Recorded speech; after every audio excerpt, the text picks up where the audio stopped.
Welcome to the Climate Hour. I'm your host, Bob Grove.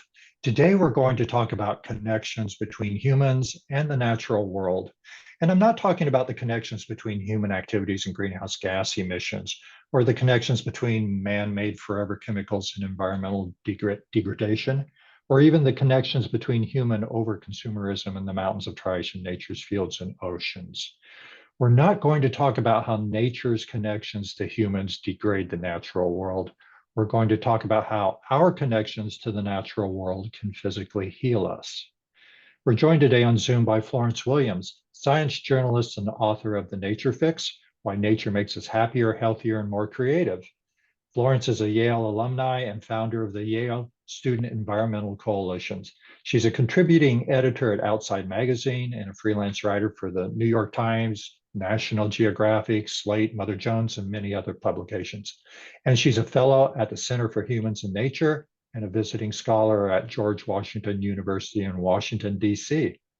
Florence has been awarded the Los Angeles Times Book Prize in Science and Technology, an Audie Award in General Nonfiction, two Gracie Awards from the Alliance of Women in Media, and her latest book, Heartbreak, A Personal and Scientific Journey, has won the 2023 Penn E.O. Wilson Award for Literary Science Writing. Hi, Florence. Hi, Bob. Thanks for having me, and it's great to be here today. Let's start by talking about your early background. How did you actually become interested in the environment? Well, it's a little bit odd because I actually grew up in Manhattan in New York City. Um, but my parents were divorced, and my dad was really a wilderness buff. And so every summer we would load into this van from the 1970s Dodge van with two canoes on the roof, and we would drive out west. So we would go to Colorado, Montana, Wyoming, and run these wilderness rivers. So I had this very kind of dualistic childhood where I was either in the heart of New York City or I was in the wilderness.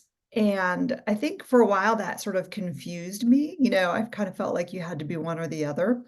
And then I realized that I could just accept that these were both, a core part of who I am. And yeah, I mean, I wasn't really willing to give up either one. And that's a wonderful opportunity. I mean, that's such a wide range of exposure as a child to have both of those in your life.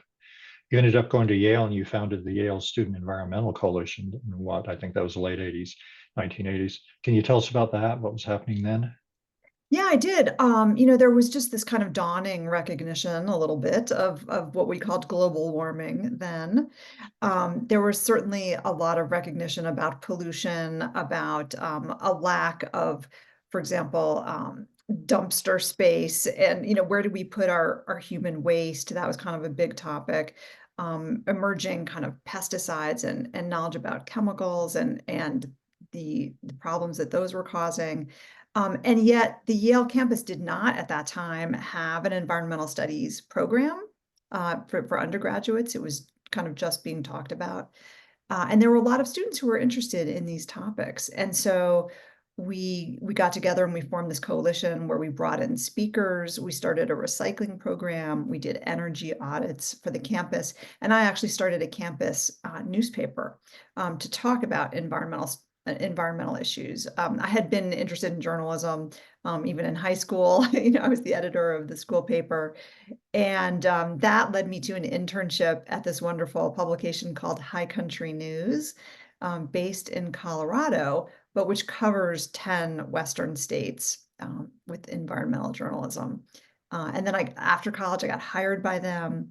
So I really, from a very early time, was kind of on this environmental journalism track, which was, very small in those days. It was. So it seems like a pretty straight trajectory. Talk about science writing. What led you to focus on science specifically? I think it was really just wanting to have a deeper understanding of our connections, to nature and what human actions were causing in terms of human health and also planetary health. And it doesn't take long before you kind of really hop out of the policy boat and more into science. What does this mean for human health that we have pollutants around us? What does it mean for reproductive health and infant health? I just became more interested in kind of putting the humans back in the environmental equation, and that really meant going to science. Yeah, and obviously you had a science background. I mean, that was something that appealed to you to start with. The and that's an interesting pivot to go into that science background, and you want to write about it. Your background is in writing, and you've published 3 books now. I mean, the first in 2013, I believe, is called Breast: A Natural and Unnatural History, followed by The Nature Fix, and now you've released Heartbreak: A Personal and Scientific Journey. It seems like a pretty wide range of topics. Is there any sort of common message running through your books? What brings them together? Yeah, Bob, I really think there is. And it's really to start to investigate the sometimes hidden or unspoken connections between human health and the world around us. And sometimes that means negative effects, for example, with pollution. And sometimes it means the positive effects. How can we feel better from being connected to the natural world? So with my first book, Breasts, what started that topic for me was learning that I had toxic industrial chemicals in my breast milk. And I had heard about that from a scientific article. Breast milk is very fatty, and so lipophilic compounds are going to be attracted to that organ. We all, of course, have these compounds in our bodies because blood is also, fatty. And so I I really wanted to know what that meant in terms of my health and my infant's health. Um, were these levels of industrial chemicals changing over time? It turns out that breast milk was kind of an interesting and a helpful and informative way to measure our body burden of some of these chemicals. And it turns out that the chemicals we tested for were things like flame retardants, pesticides, perchlorate, which is a jet fuel ingredient. We know that many of these compounds have endocrinological effects on our human biological systems. So, for example, the compounds called PBDEs and flame retardants can attach to our thyroid receptors, which is really a problem because if it's keeping normal thyroid hormones off of those receptors, then that can have downstream effects for cognition, for metabolism. We were learning that some of these compounds might be what we call obesogens. Were these contributing to the American obesity epidemic? Were they contributing, to the rise we're seeing in things like ADHD and autism? So these were profound questions that a lot of people, were not really asking then. And of course, we know too that very few chemicals get regulated and tested in this country. I think there's only a ban on something like 5 or 6 chemicals. And now we know there's even more science on things like the PFAS and the PFOA. These are compounds created in the manufacturing of various surfactants, very common in water supplies all over the United States. And now there's more science really indicating that there are human health effects and animal and wildlife health effects from these compounds. I just released my latest book, Field Guide to Plastics. So all the Oh, research on that is exactly what you're talking about: the PFAS, the forever chemicals, the brominated flame retardants, all those things you're talking about. I'm very familiar with, and it's interesting to see you were talking about that in 2013. I mean, your science, your that's breasts right. led to that back then, and now there's even more research on that exposure and everything that's happening there. Yeah, it's in some ways discouraging to know that there was some really compelling science, even then, and nothing changed. It's only sort of now that I think people are looking more at filtration systems that can address these compounds. It takes a long Mhm. time. It But does. I was very interested in looking at the environmental history of a body part, if you will, It's sort of interesting. how how the way that we have treated the planet sort of boomerangs back, and you can tell onto our bodies and our minds, and you can really tell that story through one organ, which has really now lived a different life than, the original organ that we were supposed to, have. I mean, breast cancer is, of course, more common than ever. It's growing in younger people as well. And we know that early puberty is also very sort of dramatic change. So there were a lot of ways to look at the human health connection to nature through this one body part. And I thought that was just really fun and interesting. And some of the book is funny. It's always good. It's always good to laugh at the things that are killing you. Well, I also look a lot at changing attitudes, Mhm. towards women's bodies. I look a lot at, implants actually and augmentation. And there's a fascinating history there. Why are we putting foreign substances in our bodies? What's driving that? So the breast has just changed so much over Hmm. time, and some of it is just absolutely fascinating. It sounds like a fascinating book. Let's jump over to some of your speaking engagements. I mean, lots of articles, several books. You also deliver keynote addresses at a lot of places. I mean, places ranging from Google to the Smithsonian to the Seattle Zoo and Aspen Ideas Festival. What is your goal when you give a keynote? My goal when I give a keynote is, again, to sort of highlight some of these lesser known connections between ourselves and the world around us. So I talk a lot about the science and the evidence behind why we feel happier and healthier and more creative after time in nature. I think that message really appeals to a lot of nonprofit groups who, for example, work on conservation. It's great to have another arrow in the quiver of why we should protect nature. Yeah, And, for better or for worse, when we put ourselves at the center of that question, sometimes people find it compelling. And I think it's reassuring to people, even though many of us know intuitively that we are happier when we can spend some time connecting to nature, that there's a lot of scientific research backing that up. We are a society that's kind of evidence dependent, or evidence heavy. We like knowing that there's evidence, and especially to change institutions, hospital systems, insurance systems, schools. Evidence-backed research seems to kind of help move the needle on that and take it to scale. it does. It does. It justifies our desire to do something, tells us why. So tell us why. I mean, let's just get into that. Tell us why we need nature in stressful times. Yeah, so I really explore that question in my book, The Nature Fix. There are a lot of competing theories about why that is, and I was very interested to talk to researchers in different fields who believe that their field holds the key to that question. The psychologists talk a lot about environmental psychology. They talk about things like the color green and the color blue. We know that even just looking at those colors can kind of affect our moods in some ways, can put us at ease.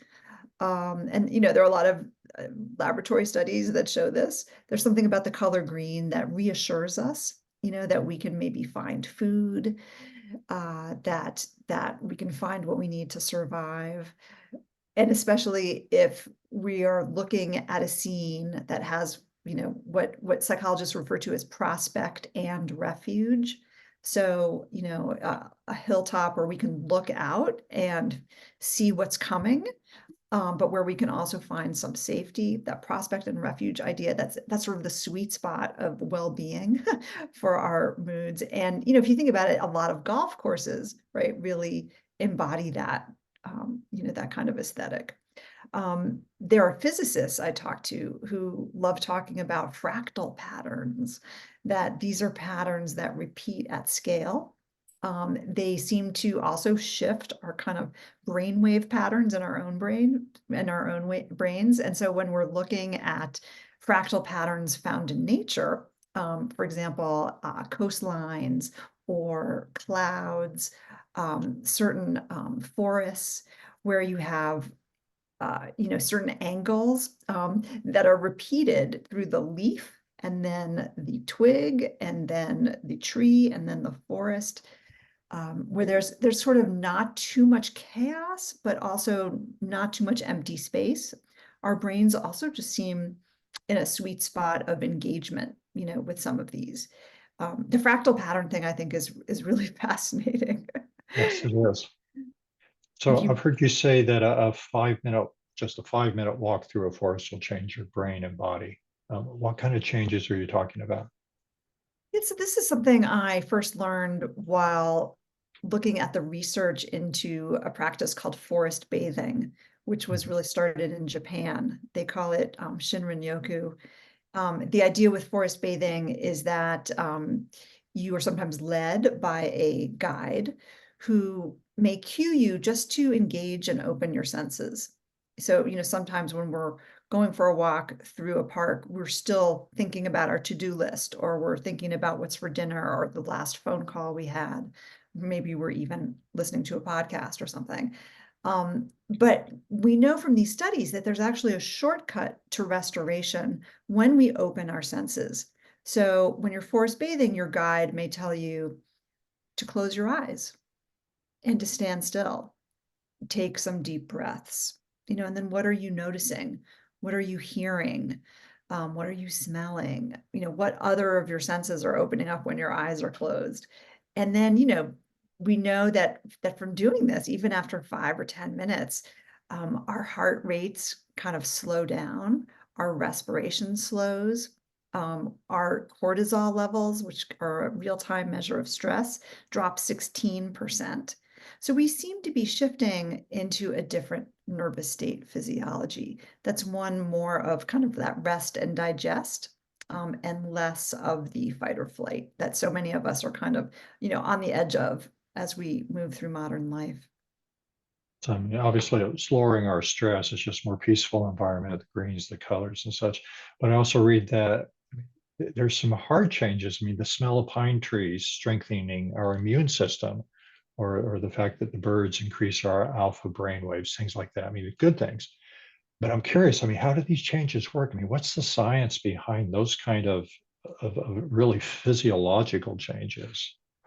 Well, the sort of dominant theories there are a couple. One is called ART, or attention restoration theory. And it's really the idea that when we go out in nature, um, we're not overwhelmed. It's not like walking through an intersection in a city where we actually have to filter out so much of the stimulation in order to even just cross the street. If you're driving through a traffic circle, um, and you're listening to the radio, when you get to the other side, you realize you actually haven't heard anything on the radio because you were trying so hard not to hit the kid on the bicycle. So in modern life, right, in urban life, our cities our brains are constantly filtering out stimuli, and that's exhausting, actually. It takes up a lot of glycogen in our brains, a lot of fuel stores. And by the end of the day, we're sort of tired and stressed out in these subconscious ways we can't even really explain. But when you're out in nature, our perceptual systems in our bodies evolved to read those landscapes.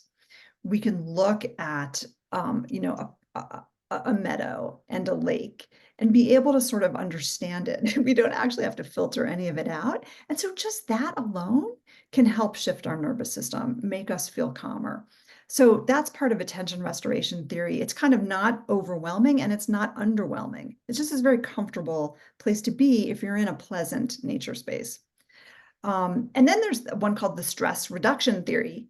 And I think that really ties into this idea that very similar, but because because again, we evolved outside, we're somehow just more at home in the natural world.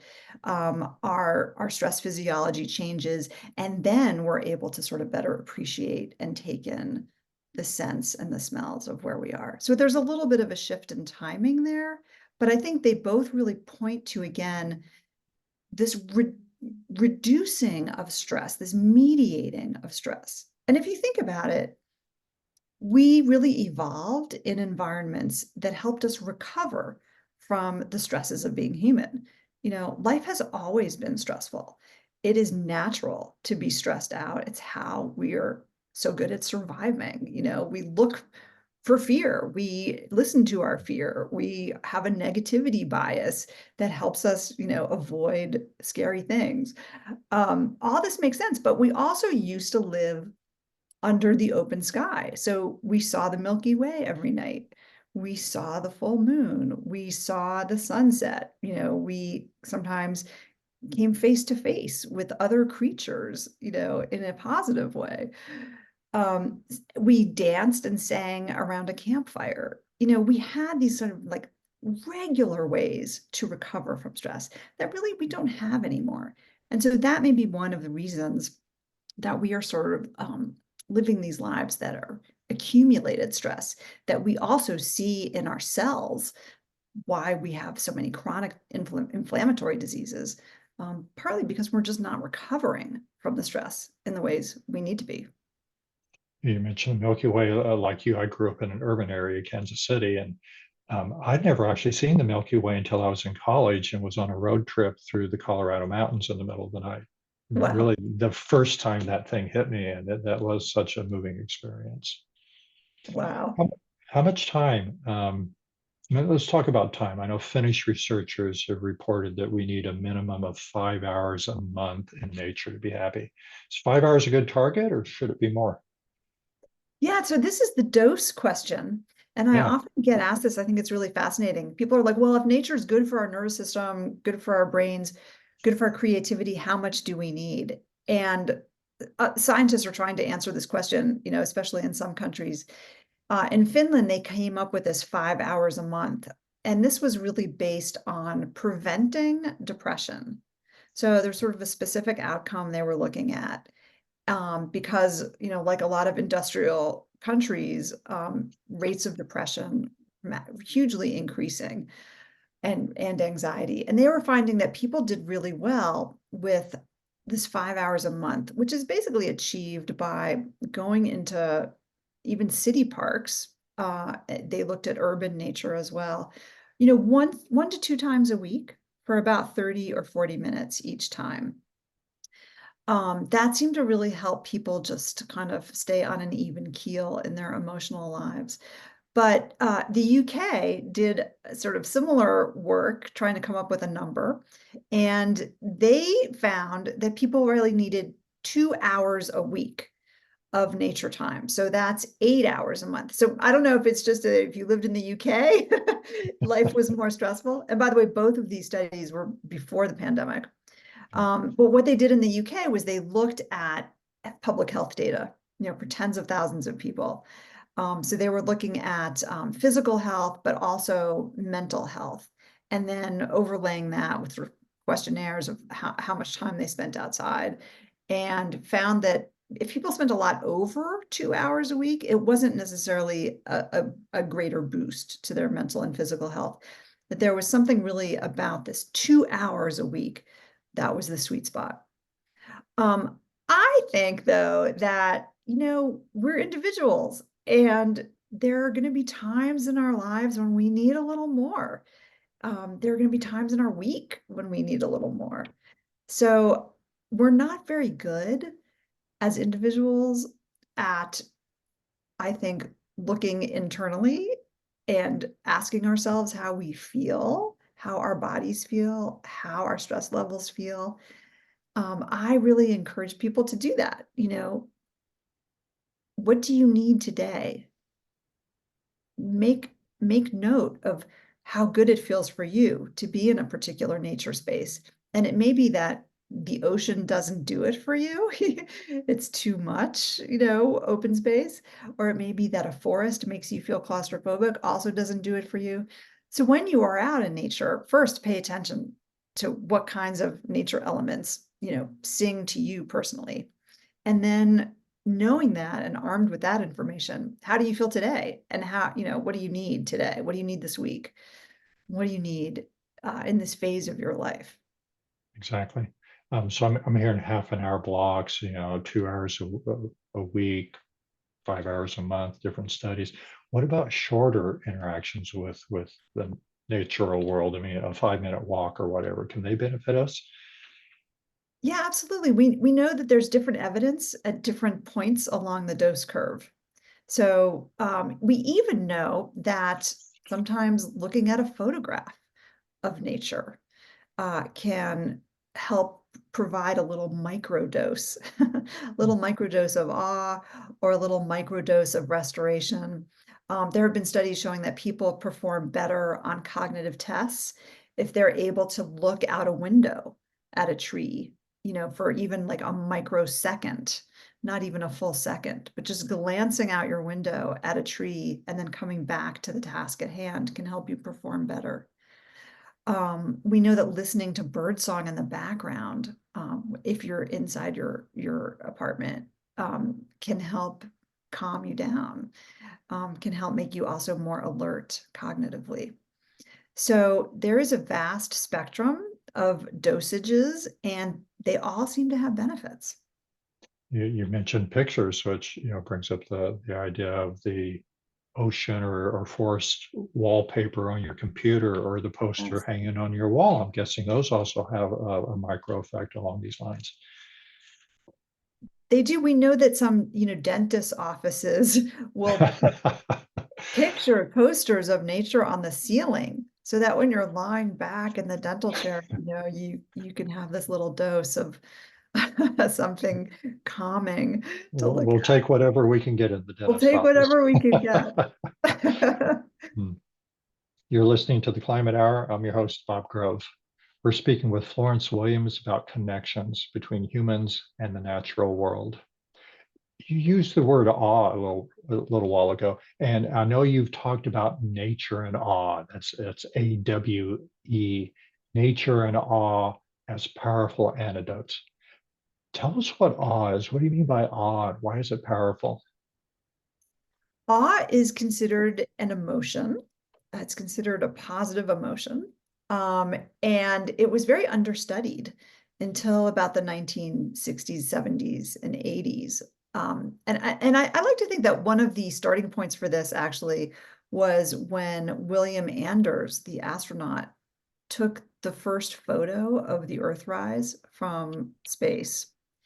It was the first time people had really looked at the picture of the planet Earth. And, these astronauts would come home and they would talk about how they had burst into tears looking at the planet. And these are macho fighter pilots, right? That looking at Earth made them cry. And of course, this kind of helped start the environmental movement of the 1970s. And suddenly awe became kind of a recognized thing, that it was actually changing people's mental states, that it was in some ways profoundly shifting their behavior. They would come back, like these astronauts would come back to Earth and become environmentalists or start talking about pollution and so, start talking about God. So there's something about the experience of awe. The official definition is that it is a vast perceptual experience that challenges our normal kind of ways of thinking. So we almost see something we don't fully understand. It's a little bit unfamiliar. We have to go, what is that? For example, I think we've all had this experience where we're maybe driving or walking down a road and you see the enormous full moon rising over the horizon, and maybe it looks orange and it looks huge, and you go, oh, and your eyebrows rise and your jaw drops. Whatever it was that you were thinking about flies out of your head. And you have this sort of intense physiological response. And actually what sometimes happens again is that the heartbeat slows down and your thoughts fly away. And that's kind of an accommodation to trying to make sense of this information that you weren't expecting. What's fascinating about when this happens is that we know from various research studies that we behave differently in the wake of this. So, for example, people in laboratories looking at pictures of a whale jumping or a waterfall compared to people looking at photographs of a parking lot will give away more lottery tickets, They will perform better on teams. They become less motivated by self-interest and more motivated by group interest. So, of course, religions have figured this out by building gorgeous cathedrals with organ music and stained glass. We become less individualistic in these settings, and we feel more like we're part of a community as we feel sort of connected to these almost ineffable other heartbeats around us, other systems around us. We feel like we're sort of part of a system. That thinking is actually very humbling. It helps us, as I said, kind of reduce our egos a little bit. But in its place, we become slightly better people. We become better members of a community. We become more generous. We become more motivated by spirituality as we feel moved as human. And in fact, this emotion, I think this is so interesting too. This emotion probably helped us evolve because it helped us work together. It helped us understand the power of groups and group membership.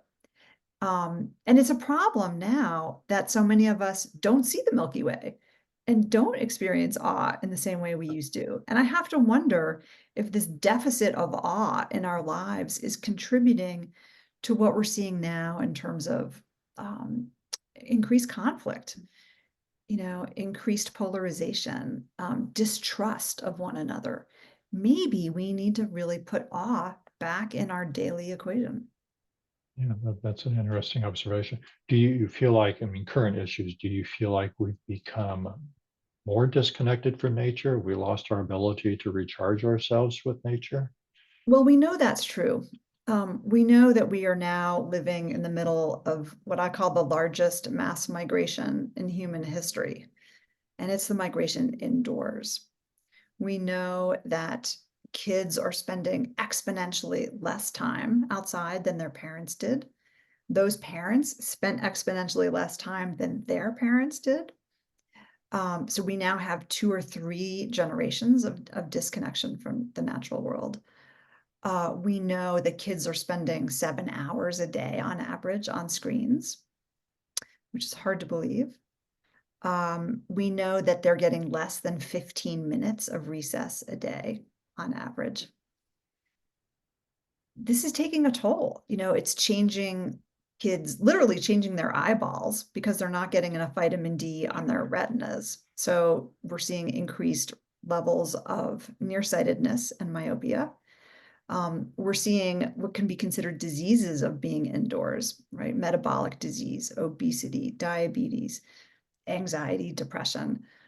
All of these things seem to be exacerbated by time spent inside. And of course, hugely and fundamentally, we're seeing a loss of social skills and face-to-face communication skills in younger kids, as at the same time, we're seeing this tremendous rise in anxiety and depression.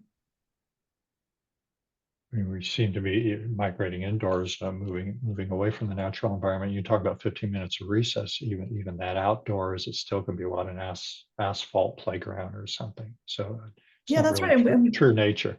And we know that there are differences in kids who are having that 15 minutes in a natural play space versus those kids who are having their recess, on an asphalt playground. We know that there are differences in the microbacteria on their skin.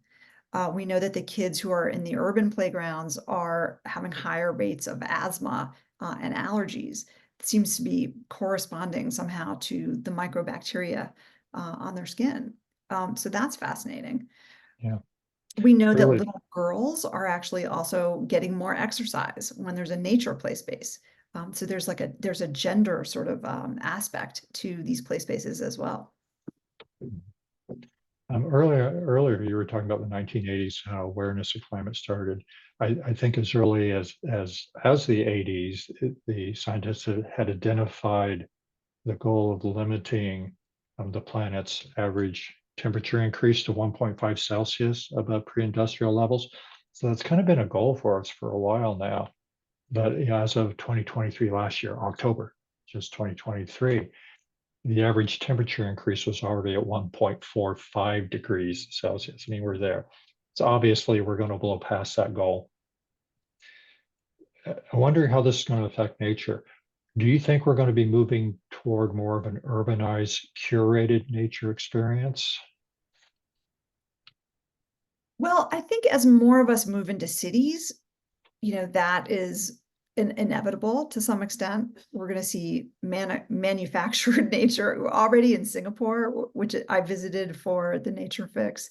Some of the parks there have these giant artificial trees, and people love them. They love going to the trees. The trees are kind of sometimes lit up with various lights and neon, but they still kind of look like trees.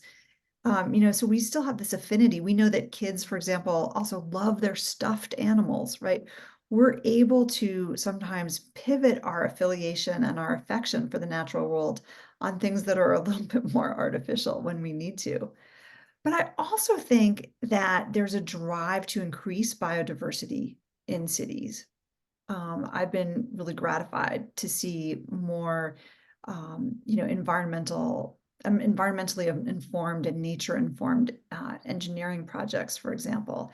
There's certainly a drive to create more urban parks and more urban green space and increase access to those for everyone. So I think our cities are actually, in many ways, getting greener. Um, as we're also losing species globally. I am not completely pessimistic about what we're leaving as nature. I was really struck about a year ago. I was fortunate to go to Costa Rica, and I went to the Monteverde cloud forest.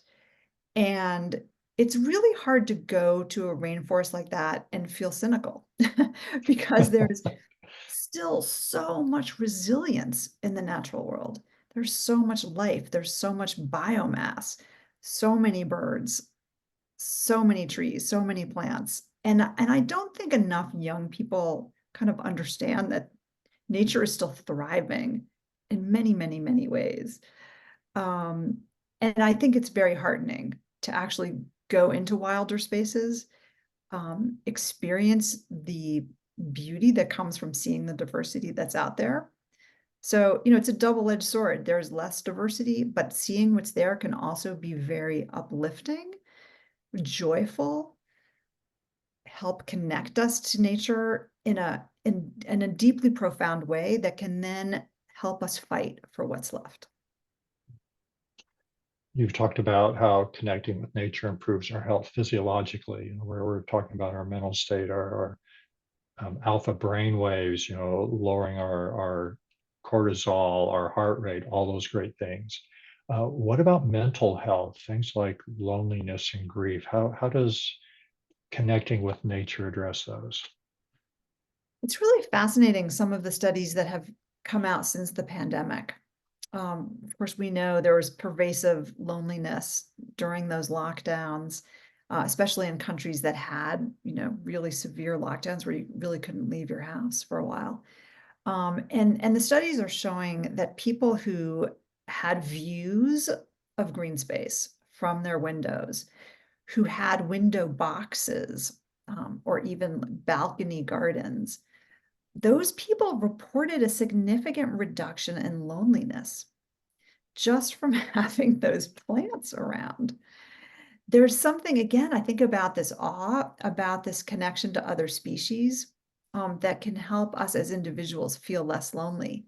And I think that's a little bit unexpected, and counterintuitive, that when we're alone in nature, we actually don't feel so lonely. So I think that those studies are worth paying attention to. We also know that anxiety and depression were significantly reduced in people who had access to gardens, who were able to walk in green spaces. Of course, this was not equitably distributed at all. And we know that parks in neighborhoods, primarily of people of color, were much smaller parks and much more crowded. And so not getting sort of the same health benefits, mental health benefits, as parks in other neighborhoods. So this becomes a social equity issue. We know that mental health in neighborhoods that don't have as much green space is worse. So there's a lot of data emerging, and I think it's very sobering because it makes us realize how inequitable our urban spaces are right now. Absolutely. Yeah, something we need to address. What about creativity, reflection, innovation? How does connecting with nature affect those? Well, when I was writing the Nature Fix, one thing that was so interesting culturally is that in Asia and in parts of Northern Europe, a lot of the research was focused on mental health. And in the United States, a lot of the research was focused on cognition and productivity. How do we get workers to work harder? And part of that was by providing greener offices, or Facebook has now these walking trails on the roof of that campus. It's really to design, it's designed to get people to work longer, work longer hours and be more productive. So there is some research on that. And I spent a lot of time in the book interviewing a cognitive neuroscientist at the University of Utah named Dr. David Strayer. He was finding that people who were spending a few days in nature, for example, outward bound backpackers, experienced a 50% improvement in creativity, according to sort of standard psychology creativity tests. That was replicated at the University of Minnesota, looking at people who were going out canoeing for a few days. Also, 50% improvement in creativity. So, he was really interested, both of these researchers were interested in, well, why is that happening? What's going on? And, Dr. Strayer's kind of theory there, and some of this has been backed up by brainwave research, is that as our sensory brains wake up when we're outside in nature over hours or days, our prefrontal cortex dials down a little bit.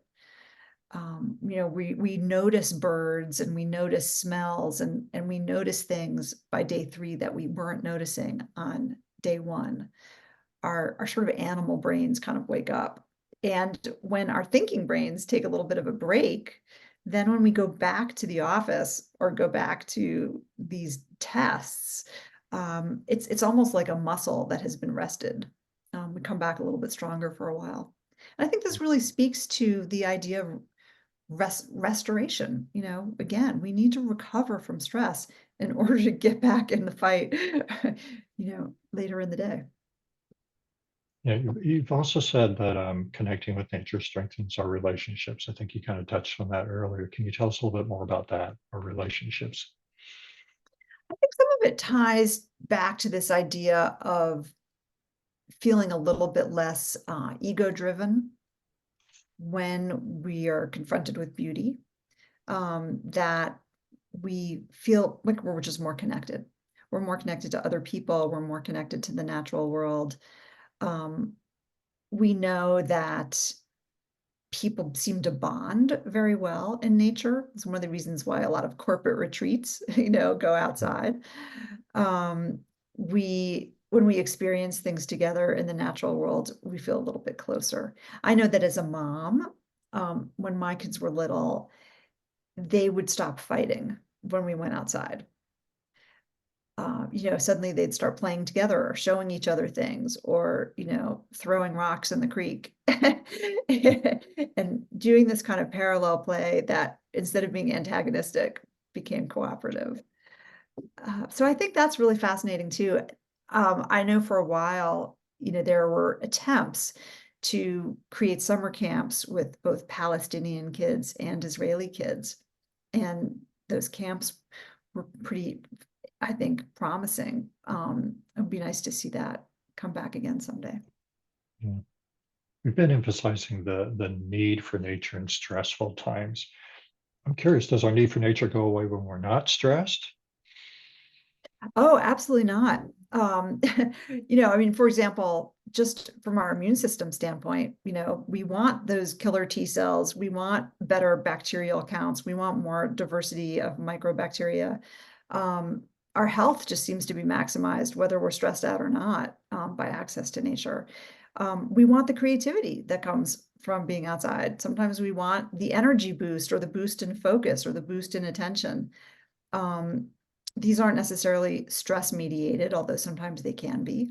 But sometimes we're just inspired by being outside. We feel more alive. We feel more vital. So Um, different levels of stress. I mean, obviously times like today, when there's more, problems around the world, shall we say, challenges around the world, stresses are higher. Obviously, nature can play a much larger role. But I certainly think that it's a core part of life. It's something we need every day, whether we're stressed or not. and yet, you're right, we do seem to need it more than ever right now. More than ever. That's a good way to say it. I'm curious because a lot of our stressors right now, particularly those of us in the climate movement, looking at global warming and all of that, a lot of our stressors come from nature or the collapse of nature. What happens when the stressful times are being caused by nature and we lose that antidote to our stress? I mean, how do we break out of that kind of spiral? I think that's a really great question. I think it was Aldo Leopold who said, it's those of us who know nature the best who are the most heartbroken because we know what we're losing. At the same time, we know that by experiencing beauty and by experiencing awe, which is still very abundant whenever you go outside, we can fill the tank.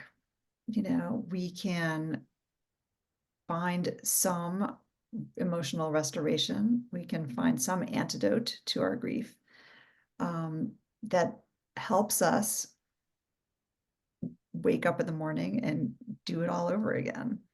Yeah. We have to find ways to mediate our stress. We have to. And some of that's going to be social, it's going to be through music, it's going to be through art, and some of it's going to be through noticing the bumblebee who's pollinating the thistle in the backyard. Mhm. We've touched a little bit on chemical toxicity. I think we talked a little bit about that. I know in 2016 you wrote a cover article for On Earth magazine called Generation Toxic. And you were looking at the impacts of chemicals on early childhood development. Could you maybe connect the dots between chemical toxicity and our need for nature? Yeah, I think it gets back again to this sort of central theme through so much of my work Mhm. that the way we treat the planet comes back to affect our health, whether it's our emotional health or our physical health. And when we are blind to that, when we're blind to those connections, when we feel disconnected from nature, when we feel separate from it, that's when a lot of things seem to go wrong. So pollution is just this classic example of us placing the problem somewhere else, but there is no somewhere else. Indeed. We're all part of the system that is the planet. Um, it's certainly there's I think some growing recognition of that. It's really, I mean, if you think about it, it's our disconnection from the planet that is at the root cause of so much that is going wrong right now, whether it's emotionally or whether it's atmospherically. Agreed, agreed. I used to write a lot about the impacts of Western diet on our health. And Mm. I mentioned I released a book on Field Guide to Plastics and my research into the chemical additives. And I'm really starting to wonder if it isn't the food packaging more than the foods that has caused all of these neurological and behavior problems, obesity, things you mentioned earlier, the last few generations. Because the diet itself is kind of so intricately intertwined with the packaging, the processed foods, and makes you have to stop and think about that. I absolutely think about that too. And I even know a lot of mainstream doctors now are talking about microplastics. We know that Absolutely. microplastics, these nanoparticles are interacting with our cells and our cellular membranes and potentially causing inflammation, which we know is the root cause of so much chronic disease. I feel like we're sort of at peak inflammation now as a species. And pollution is absolutely part of that. We know that, for example, a lot of particulate pollution can get into our brains and seems to be linked to rising cases of dementia. So Mhm. it's all a little bit disheartening. Yeah, yeah. Research showing links to Alzheimer's, so a lot of those neurological memory loss, all those things. Um, let's jump over to green space, that idea of the urban gardens and such, access to green space. I know you've said that green space should be a right, not a privilege. How do we go about guaranteeing the right to access of green spaces? Great question. I'm on the board of a wonderful nonprofit called the Trust for Public Land. And they have documented that 100 million Americans do not live within a 10-minute walk of outdoor space that is meaningful to them. So, whether it's a park or whether it's a playground or whether it's a garden, 100 million Americans don't have easy access to those kinds of spaces. So that's a third of the country. That's significant. And so that's become part of their mission statement.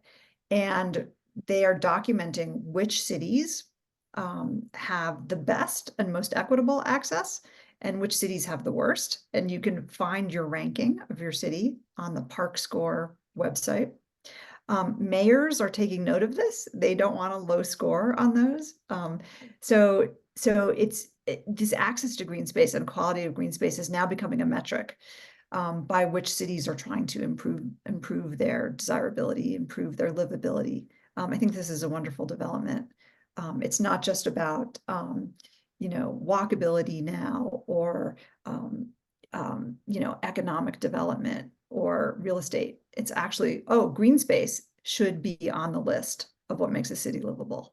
I love that movement. I think there's a lot of momentum there.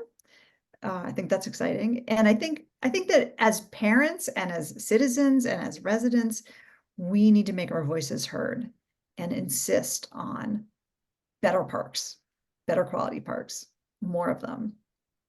And make our voices heard. I mean, this is how it works. It is, it is. Tell us about your famed 3-day effect. Well, okay, I'm not going to take credit for that. Dr. David Strayer, the Mhm. cognitive neuroscientist at the University of Utah, talks about the 3-day effect. He found that he got his best ideas as a scientist after he'd been in the wilderness for a few days.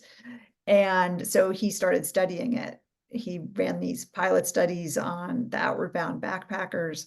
Um, he started really thinking about what was it that was happening in our brains after 3 days that made us feel so different when we got back. Not just on the cognitive test, on the creativity, but also more optimistic, more hopeful, more connected. So he started using the term 3-day effect, and I think even he heard it from someone else who was a raft guide or had spent a lot of time rafting rivers. And I think it's kind of a compelling idea. And I've talked to a lot of people who guide groups, in nature, and they all say, "Yep, 3 days, something really happens, something really changes." It seems to be that our points of reference in our memory becomes what happened 2 days ago, which was also in nature, as opposed to in kind of more modern urban life. And so when you have this like totally different perspective, um, people seem to be better able to think about their future, think about their self-concept, ask questions about who they want to be, how they want to engage with their communities. Many cultures across time have these rites of passage, and they typically tend to be about 3 days. We go off and you do a solo or a vision fast or, whatever it is, that there's something about these many days outside that causes these profound shifts in how we think about ourselves. Well, thank you for joining us today. It's a wonderful conversation. Where can our listeners go to learn more about your work? Well, thanks for asking that, Bob. I'm pretty easy to find. My website is florencewilliams.com. And there are links there to my audio work and my magazine work and my books, and also my retreats, since I'm now also leading people outside for 3 days and having a lot of fun with that. Well, thank you. And thank you to our listeners. We welcome your questions and feedback. You can learn more about the Climate Hour at climatehour.net. That's climatehour.net. This is the Climate Hour. I'm your host, Bob Grove.